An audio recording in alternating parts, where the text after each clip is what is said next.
Besaran Allah bagi orang-orang yang berakal, yaitu orang-orang yang mengingat Allah sambil berdiri, duduk, atau dalam keadaan berbaring, dan mereka memikirkan tentang penciptaan langit dan bumi sambil berkata, "Ya Tuhan kami, tidaklah Engkau menciptakan semua ini sia-sia. Maha suci Engkau, lindungilah kami dari azab neraka. Ya Tuhan kami, sesungguhnya orang yang Engkau masukkan ke dalam neraka, maka sungguh Engkau telah menghinakannya, dan tidak ada seorang penolong pun bagi orang yang zalim. Ya Tuhan kami, sesungguhnya kami mendengar orang yang menyeru kepada iman, yaitu berimanlah kamu kepada Tuhanmu, maka kami pun beriman. Ya Tuhan kami, ampunilah dosa-dosa kami, dan hapuskanlah kesalahan-kesalahan kami, dan matikanlah kami beserta orang-orang yang berbakti.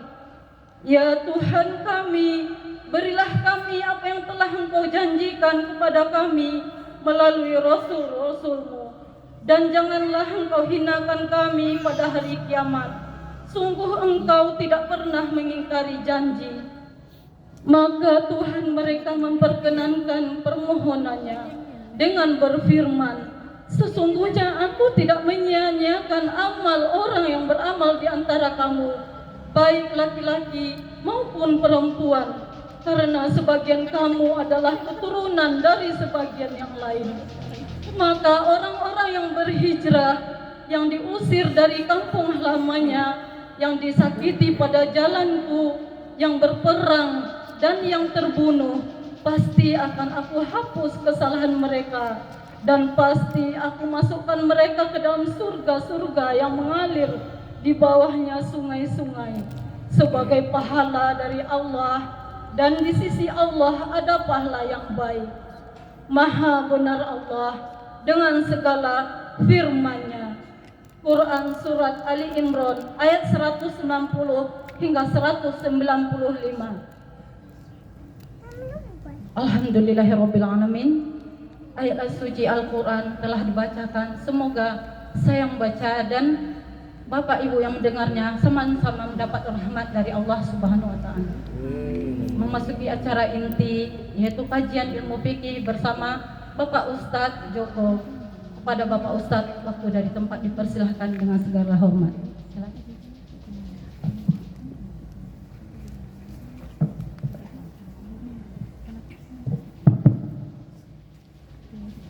Bismillahirrahmanirrahim.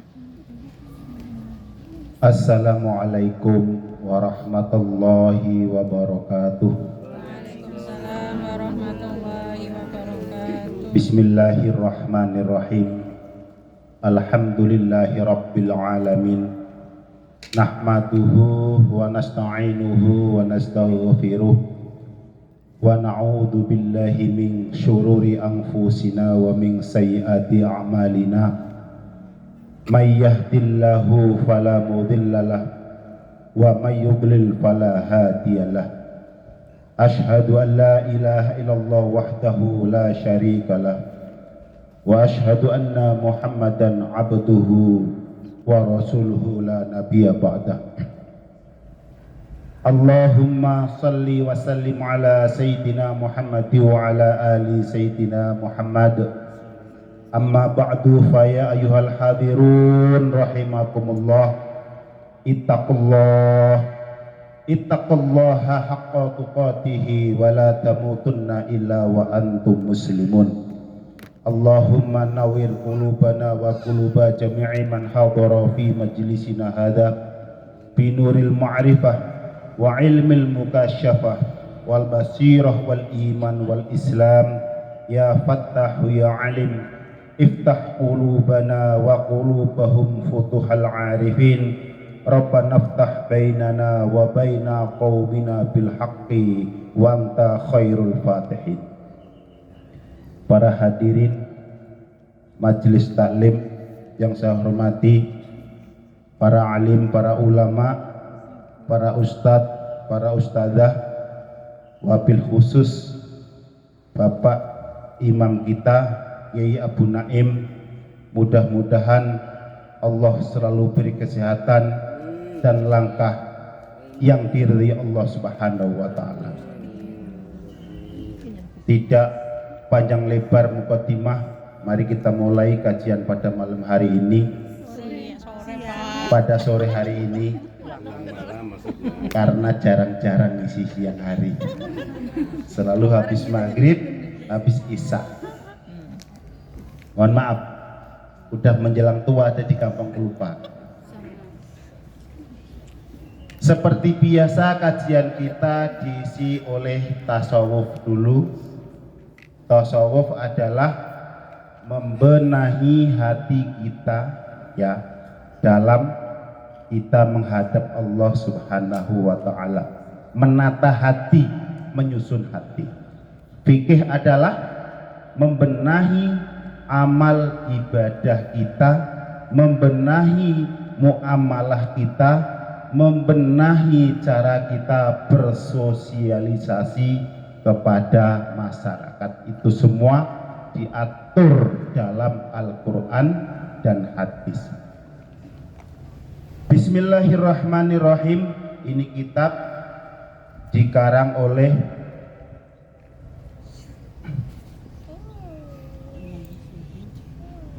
Imam Nawawi Al-Bantani. Imam Nawawi itu asal dari Indonesia. Dia asal dari Banten, tapi sejak muda dia di Mekah banyak mengarang kitab dan beliau wafat di Mekah. Bismillahirrahmanirrahim. Khoslatani la syai'a afdalu minhuma. Ada dua perkara yang mana perkara tersebut tidak ada yang lebih afdal di dunia ini yang dicintai Allah Subhanahu wa ta'ala. Apakah perkara tersebut?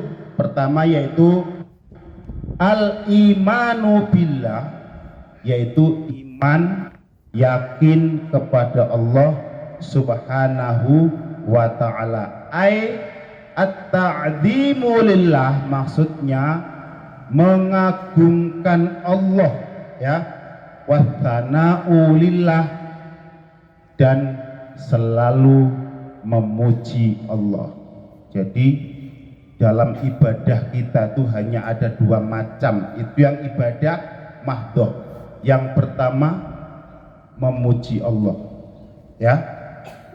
Yang kedua adalah doa permintaan kita kepada Allah Subhanahu wa ta'ala.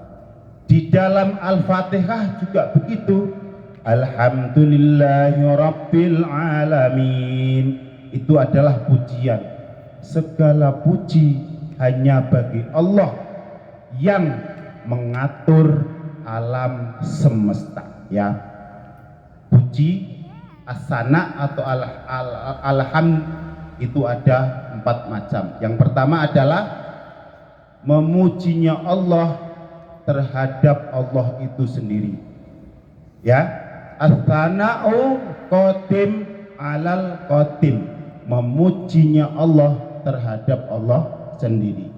Yang kedua, as-sana'ul qadim lil hadis, memujinya Allah kepada barang yang baru seperti Nabi Muhammad sallallahu alaihi wasallam.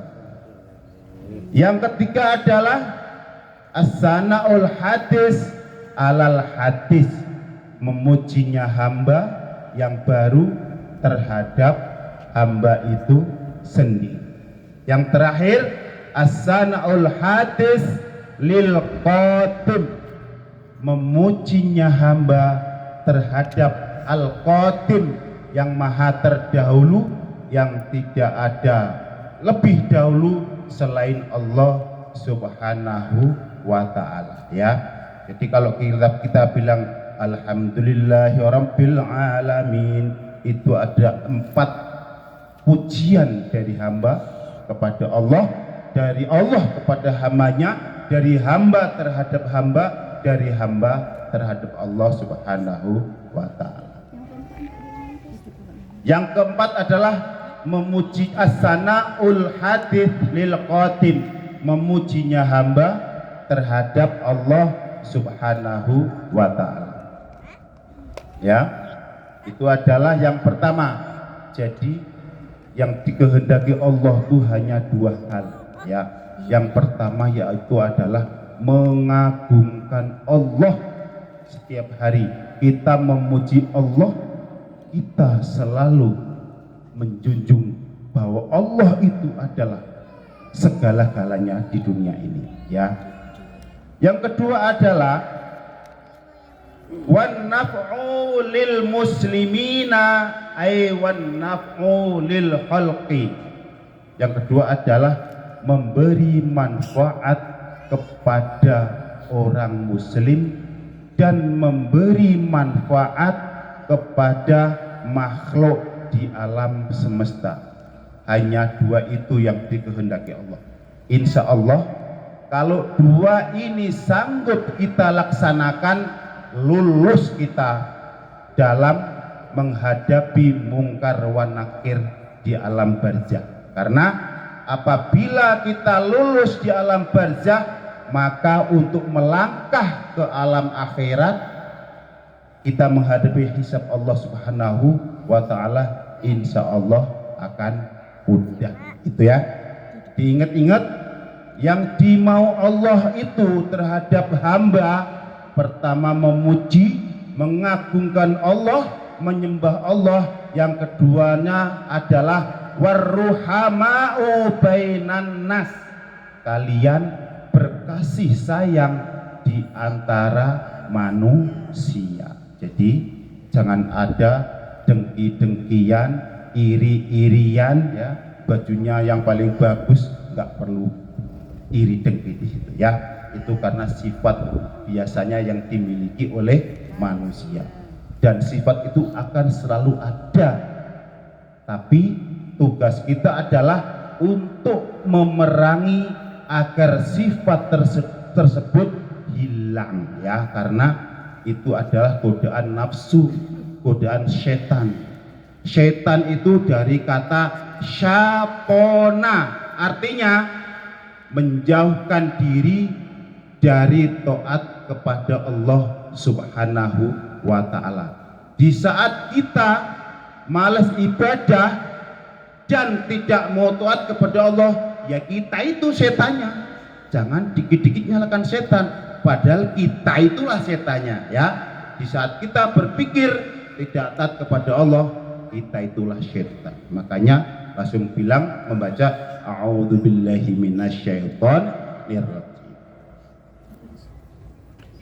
Yang dimaksud di sini wan naf'u lil muslimin, memberi manfaat kepada orang Islam, bil maqali, dengan ucapannya. Itu adalah tugas muballigh, tugas kiai, tugas para ustadz, memberi nasihat kepada orang lain, ya. Yang pertama. Yang kedua, memberi manfaat kepada manusia, yaitu au bil jahi, yaitu dengan pangkatnya. Itu tugas siapa? Paling kecil tugas Pak RT dan Pak RW. Selanjutnya tugas Pak Lurah. Selanjutnya tugas anggota dewan. Selanjutnya tugas presiden. Makanya di saat di antara kita punya jabatan, manfaatkanlah jabatan tersebut biar diridhoi oleh Allah Subhanahu wa ta'ala. Jangan mentang-mentang lagi berkuasa semena-mena kepada orang lain, ya.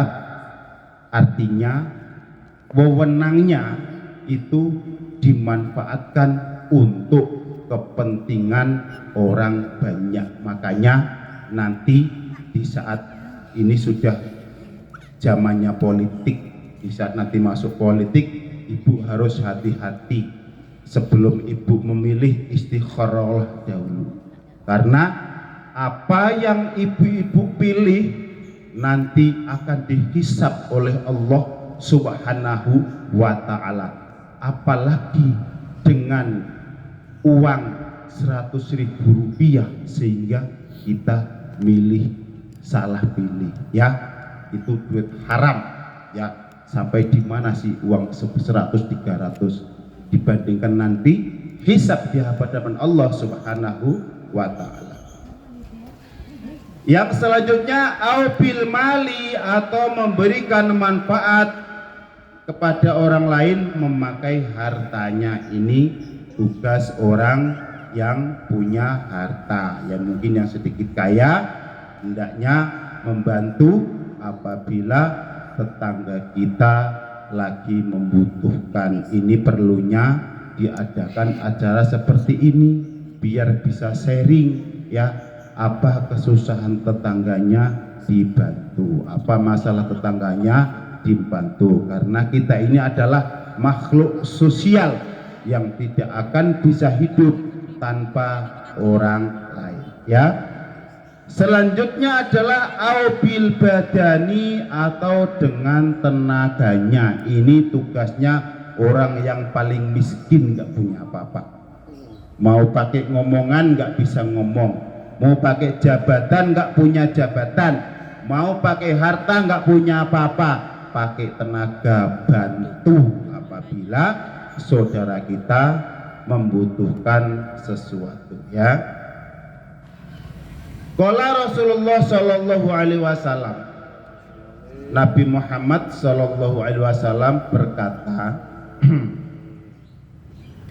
ahabbul ibadi ilallah, yang paling saya cintai, kata Allah, yang paling disukai Allah adalah anfa'un nasi lin nasi ghairi, orang yang paling bermanfaat kepada manusia yang lain. Makanya kita ini jangan dikit-dikit mengkritik pemerintah. Itu pemerintah dolim, ini kono kino, semuanya nggak jelas, cabai mahal, sembako mahal, beras mahal. Kadang-kadang kita mengkritik orang, kita nggak pernah mengkritik diri sendiri. Apa yang telah kita berikan terhadap bangsa ini? Coba ibu-ibu introspeksi, apa sih yang telah aku berikan pada orang lain, ya. Harusnya gitu, jangan dikit-dikit mengkritik, ya. Kita pikir, kita kritik diri sendiri, apa sih ya aku ini manfaatnya untuk orang lain, ya. Kalau hanya cari duit untuk makan diri sendiri, kerbau juga begitu, dilepas di sawah, dia cari makan untuk dia sendiri aja, bahkan untuk memberi anaknya aja kerbau nggak bisa, ya. Harus diberikan oleh orang yang memelihara. Makanya kita akan naik level, naik tingkat di hadapan Allah Subhanahu wa ta'ala, harus bermanfaat untuk orang lain, ya. Wa afdhalul a'mali 'inda Allah, dan amal yang paling disukai oleh Allah Subhanahu wa ta'ala yaitu idkhalus sururi, memberi kebahagiaan kepada sesama. Jangan pernah menjengkelkan kepada orang lain. Hati-hati dengan urusan hakul adam, ya. Urusan hakul adam itu kita punya salah terhadap orang, kita punya salah terhadap orang lain, kemudian kita meninggal dan orang tersebut tidak memaafkan kita dan belum memaafkan kita, kita belum minta maaf, nggak ada cerita. Di saat ibu-ibu dihisab oleh Allah amalnya banyak, tek masuk surga terhalang oleh karena punya salah terhadap orang lain. Makanya hati-hati berhubungan dengan tetangga, ya. Jangan sampai, ya, membuat tetangga jengkel, ya. Jangan sampai membuat tetangga jengkel, karena membuat marah orang lain itu sebagai penghalang rahmat Allah untuk masuk ke dalam diri kita itu adalah hakul adam. Kalau kita salah kepada Allah, kalau kita berdosa kepada Allah, asal kita bertaubat dengan sungguh-sungguh, taubatan nasuha, insya Allah Allah maafkan. Tapi kalau kita punya salah dengan orang lain, kalau kita belum minta maaf, nggak ada cerita. Di padang mahsyar terhalang langkah kita untuk menuju surga. Ya, itu harus hati-hati. Ini wasiat dari saya. Jangan sekali-kali punya salah dengan orang lain. Kalau punya salah, hendaknya cepat-cepat minta maaf kepada orang tersebut. Ya, lanjut. Selanjutnya adalah au yakshifu anhu karban au yaqdi lahu dainan, atau menutupi kesusahan orang lain. Kalau memang punya, kalau tetangganya punya hutang, ditolong, dibantu biar tidak dikejar-kejar hutang. Contoh, misalkan ada yang punya tagihan, pas jatuh tempo nggak punya duit, sharinglah kepada teman-temannya, barangkali temannya bisa nalar. Ya, insya Allah seperti itu. Itu perlunya punya tetangga, karena kita itu manusia kadang-kadang nggak bisa lepas dari hutang. Ya kan, betul kan? Karena saya juga begitu dulu. Sekarang iya juga. Lanjut. Ambil aja Mbak. Kaqaulihi ta'ala, seperti dawuhnya, seperti perkataan kalam Allah Subhanahu wa taala ini. Dulu saya ngaji di Jawa, jadi maknanya semuanya pakai bahasa Jawa. Ya. Kadang-kadang lupa.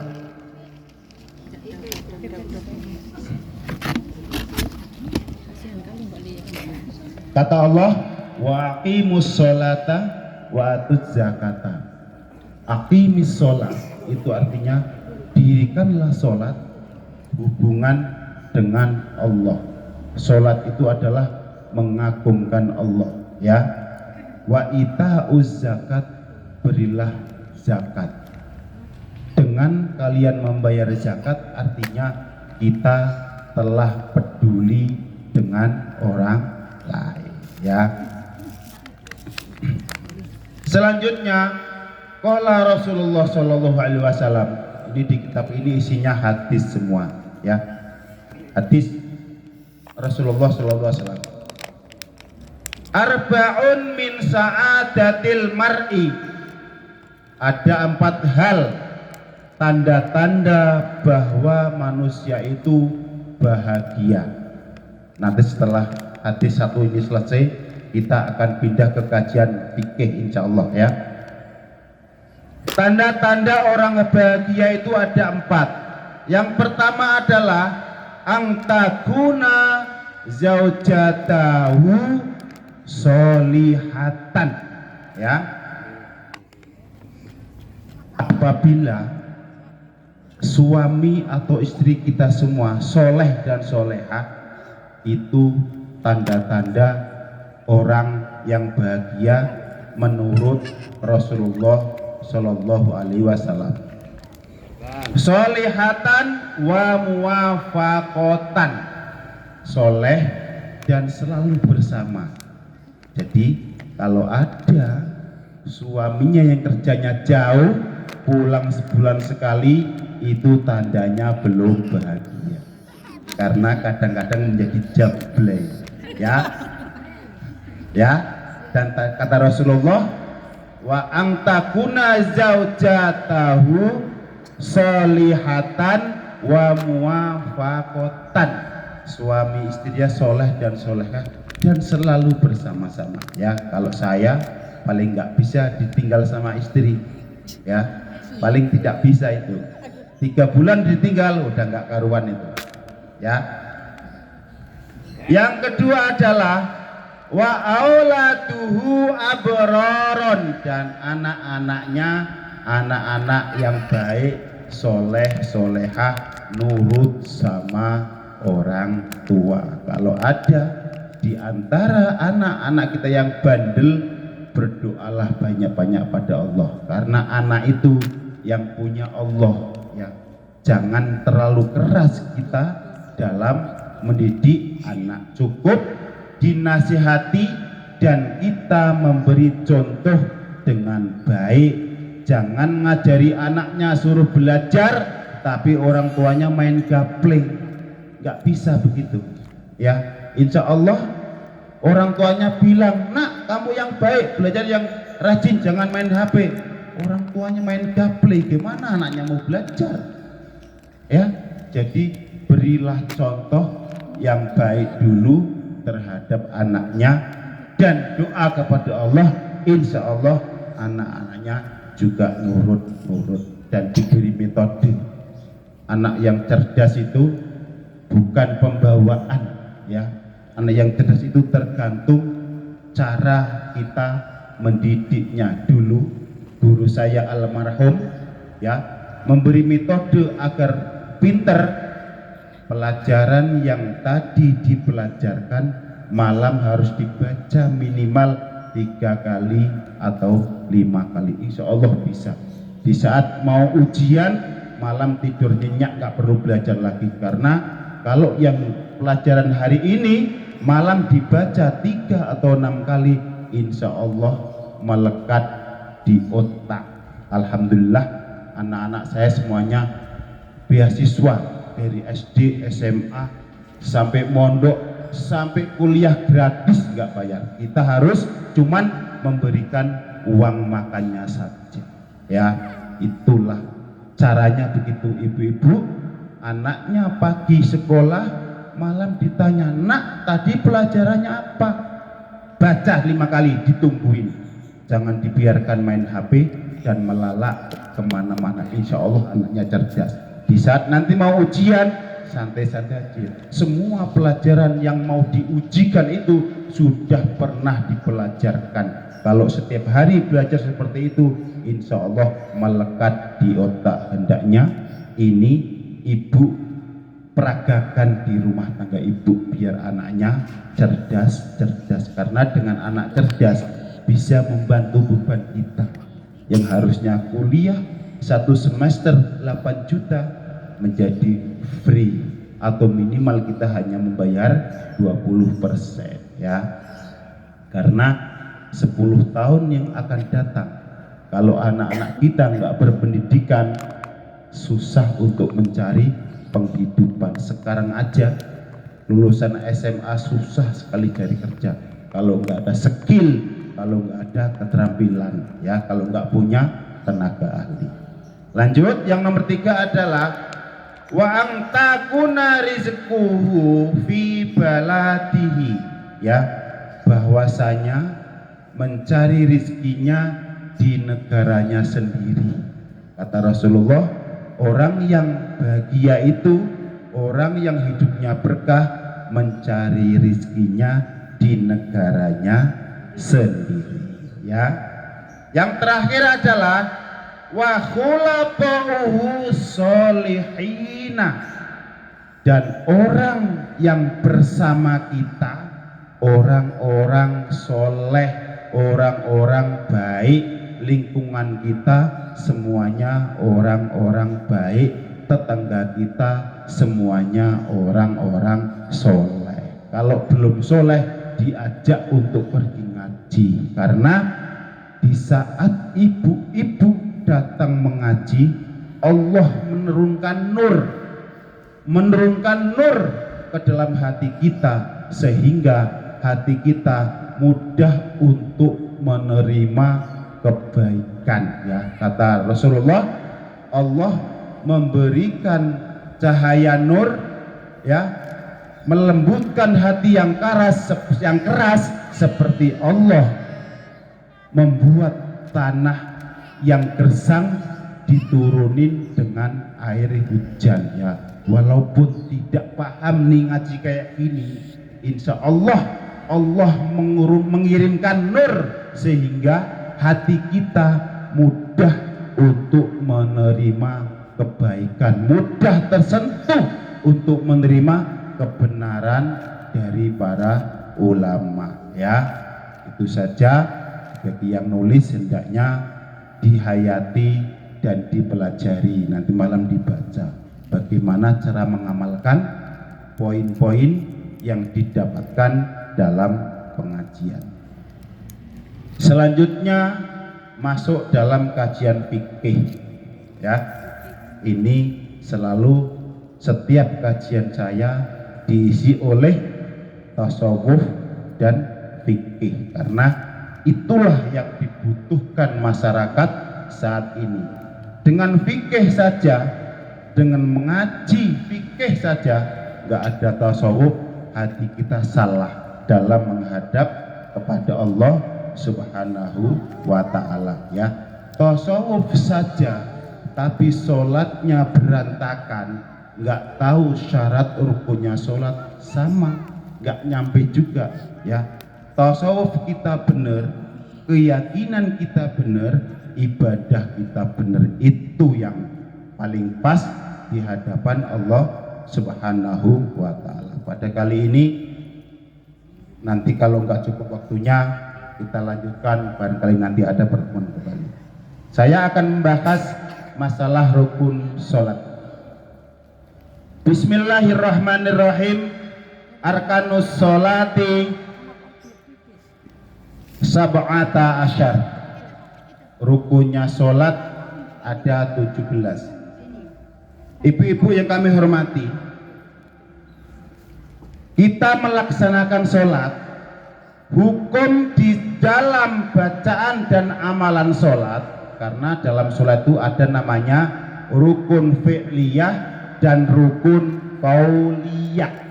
Rukun fi'liyah adalah rukun yang kita laksanakan atau pergerakan sholat, itu fi'liyah namanya yang kita buat. Rukun qauliyah adalah rukun yang berbentuk ucapan seperti Al-Fatihah. Ya, jadi di dalam sholat itu hanya ada 3 hal. Pertama adalah rukun, keduanya adalah sunnah ab'ad atau sunnah muakkad, ketiganya adalah sunnah hay'ah. Ya, rukun adalah suatu amalan yang wajib dilaksanakan. Apabila rukun tersebut tidak dilaksanakan, maka sholatnya rusak. Itulah rukun. Dan sunnah ab'ad adalah sunnah-sunnah yang ada dalam sholat, dan apabila lupa melaksanakan, kita bayar pakai sujud sahwi sebelum salam. Yaitu sunnah ab'ad. Dan sunnah hayat adalah sunnah-sunnah yang apabila kita laksanakan mendapatkan pahala, dan apabila tidak dilaksanakan tidak apa-apa. Di saat kita sholat terburu-buru, kita bisa milih karena kita tahu ilmunya. Oh, ambil yang rukun-rukun saja karena kita lagi terburu-buru atau lagi dalam musafir.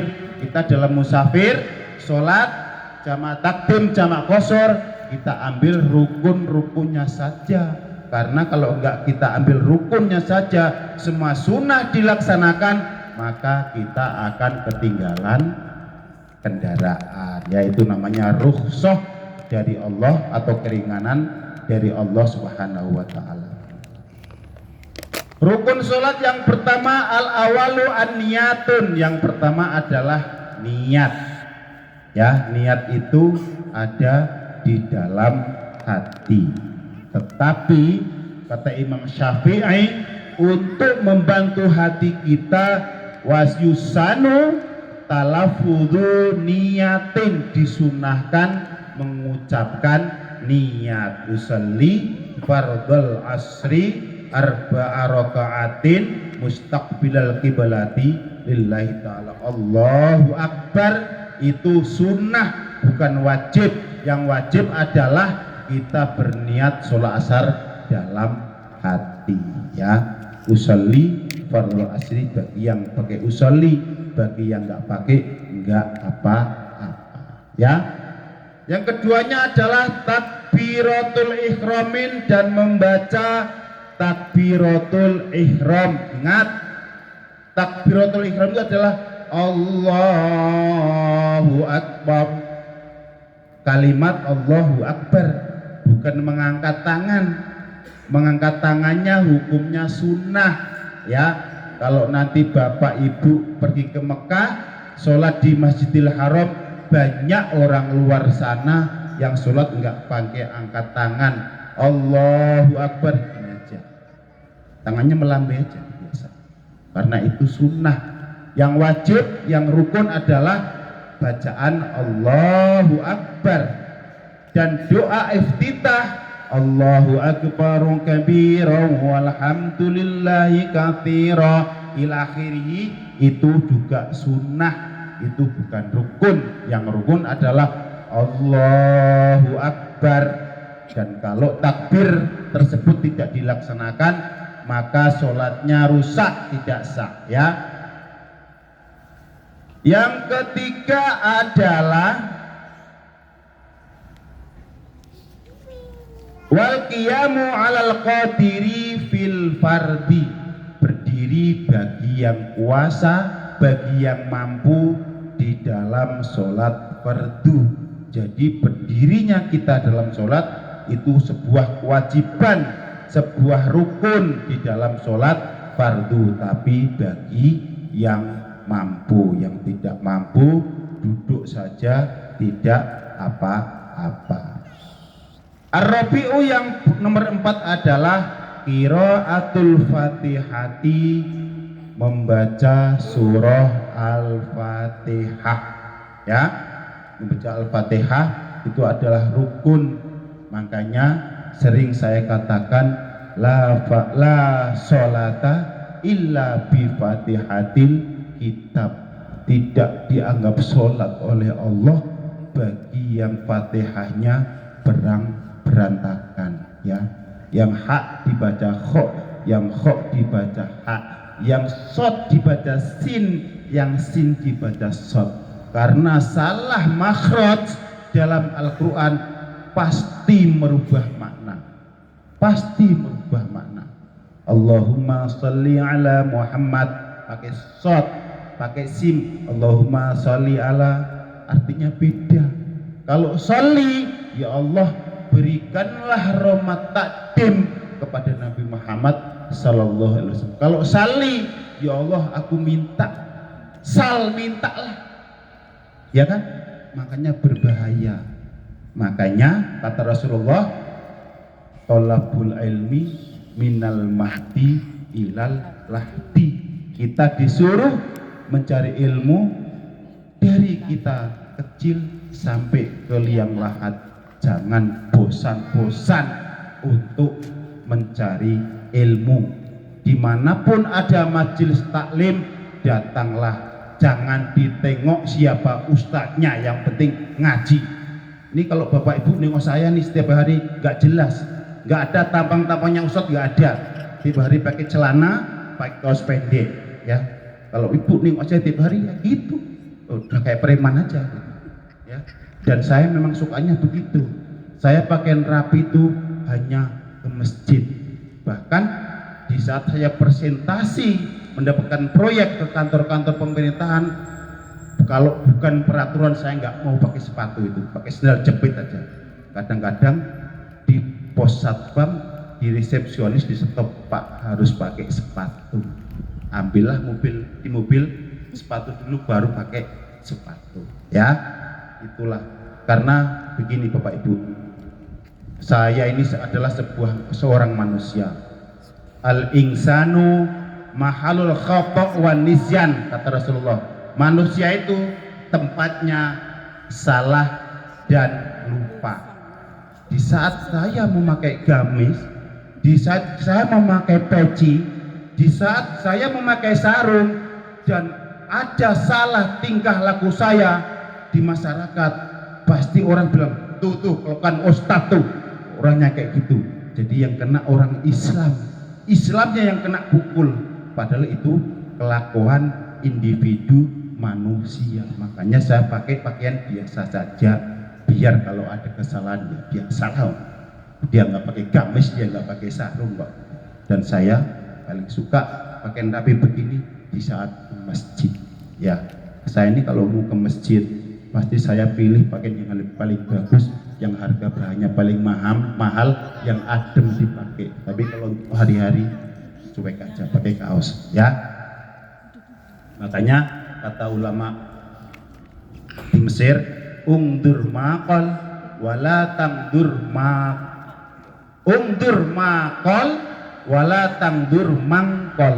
Lihatlah apa yang dikatakan, jangan lihat orangnya, ya. Kalau ibu melihat orangnya, nanti ibu males berangkat ngaji. Dia saja kok bisa, apa sih dia itu ya. Hendaknya di saat ada pengajian ibu datang dan dicatatlah poin-poinnya dalam mengaji, ya. Lanjut, wal khamisu ar-ruku'u. Yang nomor 5 rukun sholat adalah ruku', ya. Jadi ruku' itu adalah rukun. Rukun, bangun dari ruku' juga rukun, ya. Asadisu, adapun yang nomor 6 itu al-i'tidalu. I'tidal itu bangun dari rukuk, ya. Wa tuma'ninatu fihi, dan tumakninah di dalam i'tidal, di dalam rukuk juga harus tumakninah, ya. Tumakninah itu apa? As-sukutu biqadri, as-sukutu baina harokatin biqadri subhanallah rabbiyal azimi wa bihamdi. Diam sejenak di antara gerakan kita dalam kira-kira bacaan subhana rabbiyal azim wa bihamdi, ya. Rukuk. Jadi kalau ibu sholat, walaupun bacaan subhana rabbiyal azim itu bukan rukun, yang rukun adalah rukuknya. Kalau rukuk ibu-ibu tidak tumakninah, tidak diam sejenak, maka sholatnya rusak, karena ini rukun, ya. Bacaan rukuk itu bukan rukun ibu-ibu, itu sunnah hayat bacaannya. Seandainya ibu malas nggak mau baca apa-apa, rukuk aja, bangun lagi, sah sholatnya, nggak apa-apa.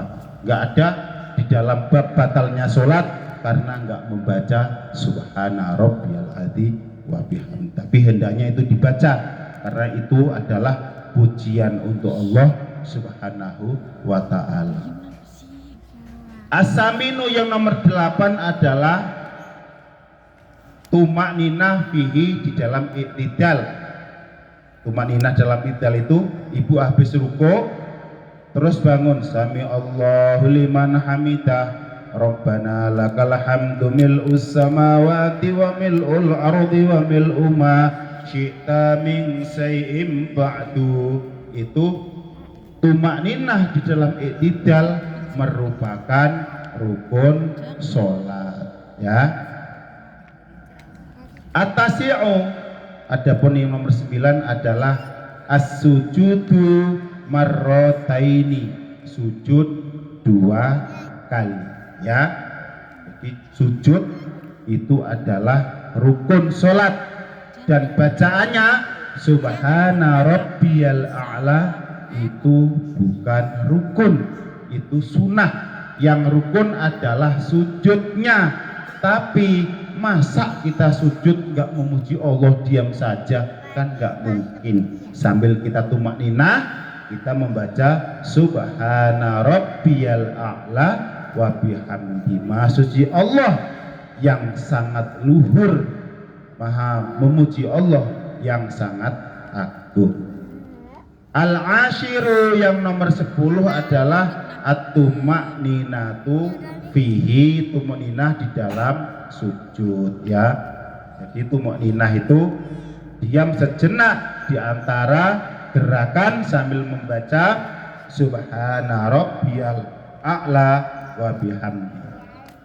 Al-hadi asyara yang nomor 11, al-julusu baina sajdataini, duduk di antara dua sujud.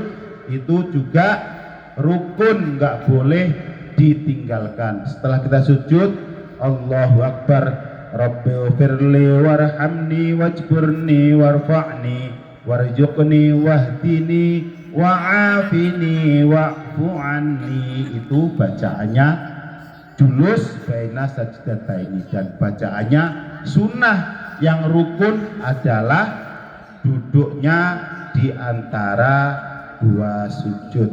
Wasani asyara yang nomor 12, at-tuma'ninatu fihi, tumakninah di dalam bersujud, ya. At-talita asyara yang nomor 14 adalah at-tasyahudul akhiri, yaitu tahiyat akhir. Jadi dalam sholat tahiyat awal itu bukan rukun, ya. Perhatikan, dalam sholat itu tahiyat awal dalam sholat itu adalah sunnah abad. Apabila lupa, nanti contoh gini, kita sudah sholat 2 rakaat dan kita lupa melaksanakan tahiyat awal, ya. Kalau kita belum berdiri sempurna, terus ada yang mengingatkan, seandainya seorang imam, makmum bilang subhanallah, kita boleh duduk kembali kalau berdirinya belum sempurna, ya. Tapi kalau berdirinya sudah sempurna, imam tidak boleh duduk kembali melaksanakan tahiyat awal, ya, karena hukumnya cuman sunnah abad, dan nanti sebelum salam dibayar dengan sujud sahwi. Itu karena hukumnya hanya sunnah abad, ya. Dan makmum, seandainya imam lupa melaksanakan tahiyat awal, apakah makmum harus ikut imam berdiri? Imam Syafi'i memberikan 2 pilihan. Mau melanjutkan tahiyat awal boleh, ya. Mau ikut imam boleh. Dan sebagai imam, Bapak Abu Naim, di saat lupa melaksanakan tahiyat awal, hendaknya menunggu sejenak apabila ada jamaah yang melaksanakan tahiyat awal, ya. Jangan rukuk dulu, karena nanti jamaah akan ketinggalan 2 rukun, ya. Jadi jamaah belum naik, ya, setelah tahiyat awal Pak Imam sudah rukuk, artinya jamaah ketinggalan 1 rukun. Di saat Pak Imam i'tidal berdiri, ketinggalan 2 rukun, dan sholat batal apabila ketinggalan imam 2 rukun fi'li, 2 rukun perbuatan. Rukuk dan i'tidal itu 2 rukun fi'li. Mendahului imam 2 rukun fi'li juga batal, itu tidak boleh, ya. Jadi kalau kita jadi imam, di saat kita lupa melaksanakan tahiyat awal, harus menanti apabila jamaah kita ada yang nggak ikut berdiri dan melaksanakan tahiyat awal. Kira-kira sudah selesai tahiyat awal dan berdiri, maka baru seorang imam langsung ruku, ya. Itu adalah peraturan, itu adalah fikih. Makanya fikih itu mengatur agar cara ibadah kita benar menurut undang-undang Rasulullah Shallallahu Alaihi Wasallam. Ini kitab semuanya referensinya ngambil dari hadis sahih. Nggak mungkin kitab karangan Imam Syafi'i diambil dari hadis dhaif. Kata Imam Syafi'i, hadis dhaif hanya boleh dipakai untuk fadhailul a'mal. Contoh, ada hadis mengatakan kalian baca Yasin pada malam hari, maka kalian akan diampuni dosanya pada hari esoknya. Itu fadhailul amal.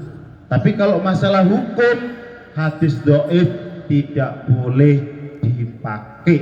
Yang harus dipakai adalah hadis sahih atau hadis hasan. Kalau hadis sahih itu rawinya lebih dari 5. Kalau hadis hasan mungkin rawinya cuma 3 ya. Jadi ini peraturan undang-undang, apabila dilanggar maka ibadah kita tidak sah.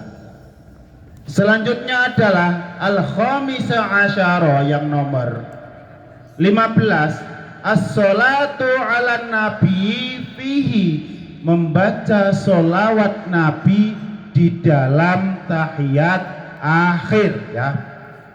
Asyhadu an la ilaha illallah wa asyhadu anna muhammadar rasulullah. Allahumma salli ala sayyidina Muhammad wa ala ali sayyidina Muhammad wa ala ali sayyidina Muhammad. Itu baru sunnah wa ala alinya. Tapi Allahumma salli ala sayyidina Muhammad itu rukun, wajib dibaca. Jangan mentang-mentang terburu-buru asyhadu an la ilaha illallah langsung salam, nggak boleh. Membaca sholawat Nabi dalam tahiyat akhir hukumnya rukun. Apabila ditinggalkan maka sholatnya batal, percuma, tidak diterima oleh Allah Subhanahu wa ta'ala ya. Perhatikan ya, sholawat di dalam tahiyat akhir itu rukun, tidak boleh ditinggalkan ya. Karena itu password kita minta kepada Allah, kita ibadah kepada Allah, enggak wasilah kepada Nabi, nol besar. Password kita mau minta apapun, sholawat dulu kepada Nabi Muhammad Sallallahu Alaihi Wasallam ya. Kita di Mekah mau ihram juga sholawat dulu, baru baca doa yang lain. As-sadisa asyara yang nomor 16, Assalamu al-awalu, salam yang pertama ya. Salam yang kedua sunnah. Yang rukun adalah salam yang pertama. Makanya di saat ibu-ibu salam yang pertama, Assalamualaikum warahmatullah, yang boleh nulih ke kanan hanya kepala, tidak boleh bahunya ikut nulih. Assalamualaikum warahmatullahi wabarakatuh. Batal itu, karena memalingkan dada dari menghadap kiblat.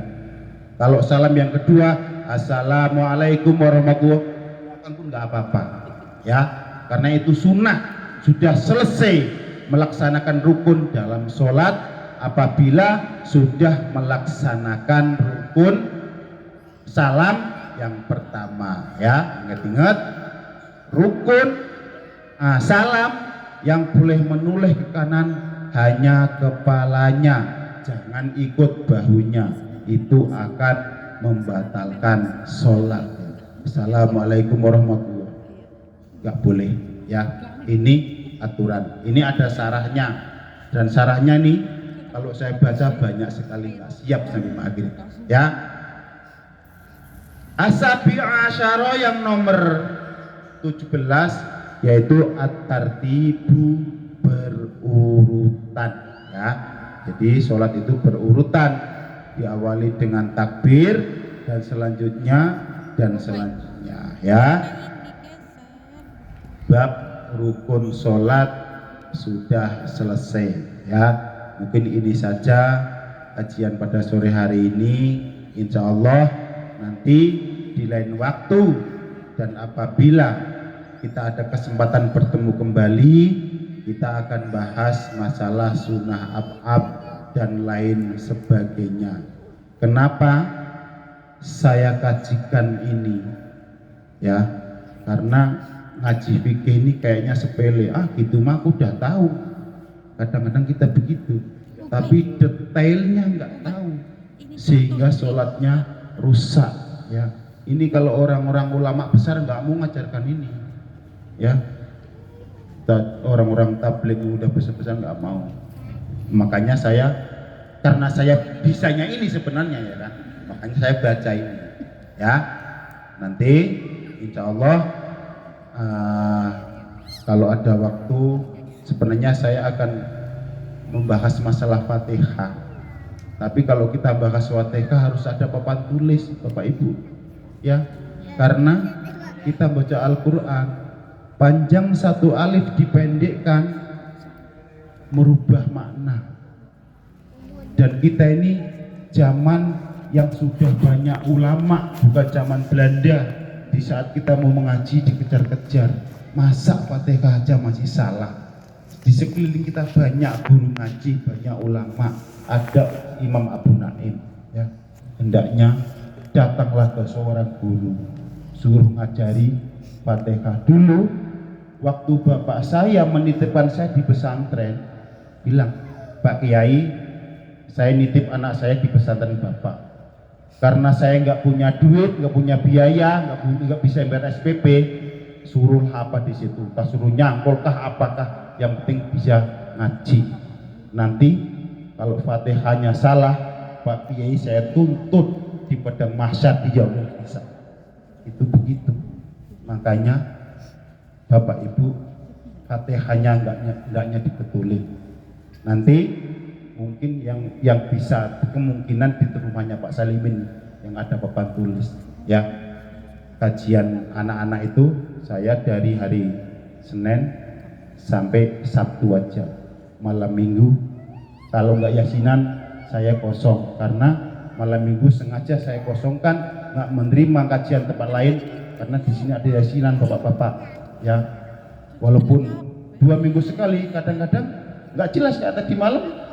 Kemarin Minggu ada, ini malam Minggu ada lagi. Kalau saya nerima di luar, nanti dibilang sombong, mentang-mentang banyak jam terbang, nggak mau datang, dia ada sendiri. Makanya saya kosongkan. 3 kali Pak Ustadz. 3 kali.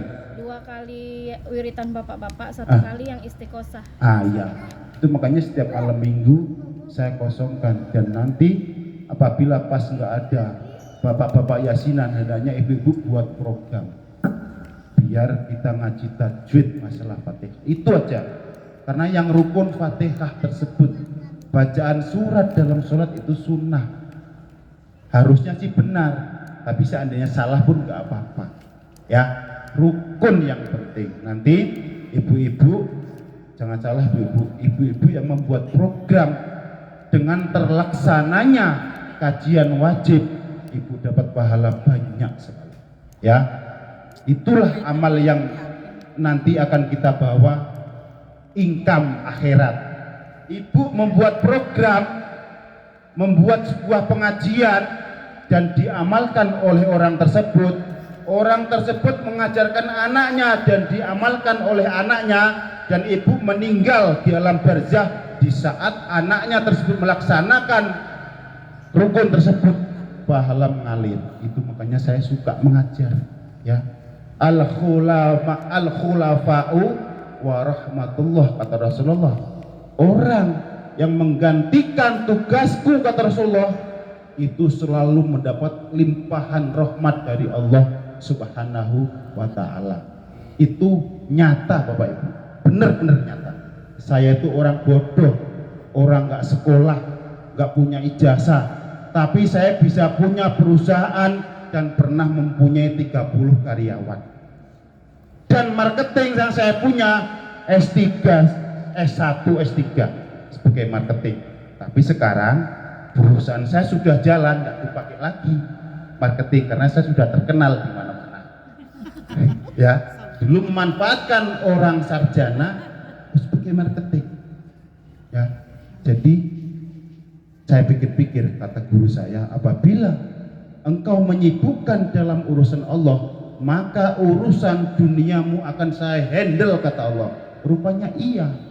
Dan saat ini saya sibuk menerima orderan, saya tolak-tolak, nggak sanggup mengerjain. Saking banyaknya rezeki yang Allah limpahkan dan saya nggak sanggup menerimanya. Padahal saya kalau dihitung dari segi pengalaman, dari segi pendidikan, nggak ada apa-apanya. Itu hanya rahmat Allah yang bisa membuat orang itu jaya, dan hanya Allah yang membuat orang itu terhina. Makanya jangan takut kita sibuk di urusan Allah. Insya Allah dihandle semua. Ya, saya itu orang nggak punya pekerjaan, nggak punya jasa dulu. Ini testimoni dulu. Di saat Wali Kota Batam Pak Nyat Kadir, saya yang selalu membuat baju beliau. Saya selalu pokoknya di mana beliau butuh pakaian sama anak buahnya saya yang buat. Pada lain waktu saya di kantor beliau dan sholat terus menjadi imam. Apa kata beliau? Pak Joko mau nggak jadi pegawai negeri? Pak, saya nggak sekolah, nggak punya ijazah SMA, tak buatin. Yang penting ditunggu ini masjid gaji pegawai negeri. Tapi saya tolak. Saya udah hitung-hitung matematika. Gaji pegawai negeri ya gitu-gitu aja tiap bulan. Kalau gaji pengusaha, pengen apapun kita gember tuh karyawan. Lembur. Makanya saya tolak. Makanya kalau bisa jangan anaknya disuruh jadi pegawai negeri. Karena akibatnya apa? Pegawai negeri itu kalau bekerjanya nggak sesuai dengan kemauan rakyat, diragukan kehalalan rezekinya. Ya, pegawai negeri itu berurusan dengan rakyat karena melayani rakyat. Dan apabila kerjanya kita main-main, ngopi-ngopi doang, nggak punya inspirasi, nggak punya temuan-temuan agar rakyat ini sejahtera, itu akan dihisab oleh Allah Subhanahu wa Ta'ala. Pegawai negeri itu tahu apa? Disuruh kerja untuk melayani rakyat, biar rakyat itu senang, makmur, tenang, kenyang. Ya, itulah pegawai negeri, dibayar oleh negara biar orang ini semua sejahtera. Kenyataannya apa? Banyak orang yang ijazahnya SMA nganggur, keleleran, nyari kerja susah. Yang dipilih hanya sarjana S1. Padahal tidak semuanya anak-anak kita ini orang tuanya kaya yang sanggup menguliahkan anaknya. Ya, jadi secara matematis masa depan orang yang ijazah SMA sangat menakutkan.